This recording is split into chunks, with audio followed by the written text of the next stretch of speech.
Сопственикот на Пулс Дејан Јованов, неговиот брат и синот.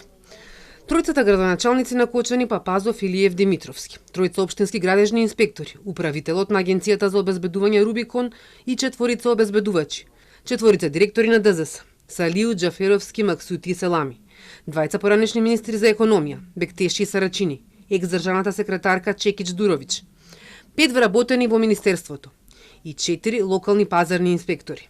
Ова се поголемиот дел од 34-та обвинети за кои Кочанското обвинителство поднесе обвиненија за пожарот во Пулс. 13 кои беа опфатени со истрагата сега нема да видат дел од обвинението. Еден е починат.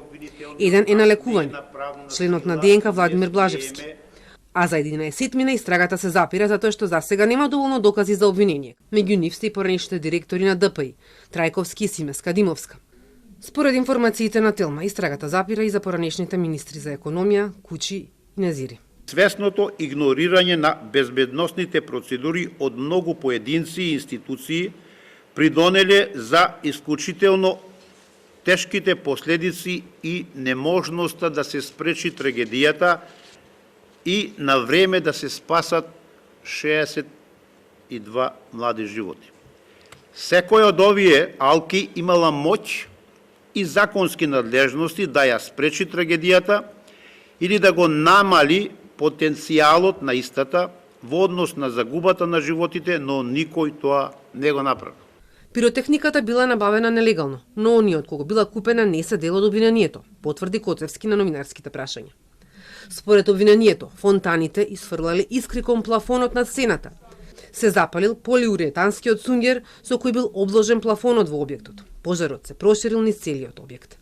Присутните почнале масовно и панично да бегаат преку единствениот излез за евакуација, во крилната врата која не била безбедна. Самата надворешна врата немала евакуациона намена за систем за кочење во отворена положба и хоризонтален ракохват со пропишани димензии, заради што дополнително била отежната евакуацијата.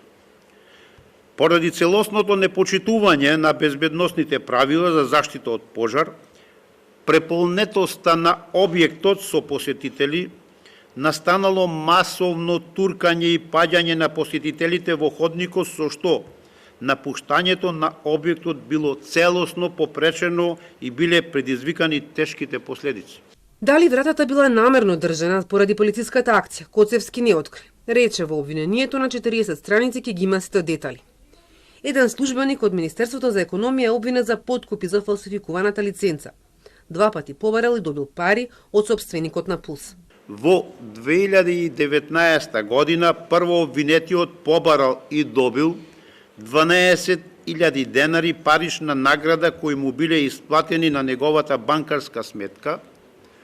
Во 2024 година пак за поголема имотна корист од 226.000 денари, на прво обвинетиот му изработил 2 фалсификувани лиценци кои ги заверил со службениот печат на Министерството за економија, а на кои своерачно се потпишал како да се потпишала обвинетата државна секретарка. Реалниот сопственик на Рубикон, Александар Нацев, е под истрага во притворот пред неколку дена. Таа продолжува. Дали блискоста на Нацев со ВМРО ДПМН е причина што дискотеката не била контролирана и била заштетувана, Коцевски вели. Целиот период од најмалку 10 години никој не вршел таму надзор. Во однос на ова, вие што тврдите дека наводно бил заштитен од власта, овој период, од 2012 до настанот се менувале повеќе власти, тоа ми е во моментов јавното обвинителство се уште го нема докажано. Иако обвинителството најавуваше дека е можно да произлезат неколку обвиненија за Пулс, за да не биде еден голем предмет. Државниот обвинител вели дека со оглед на тоа што се намалил бројот на обвинети, но и поради целисходноста ќе се води една постапка, иако не исклучува раздвојување во иднина.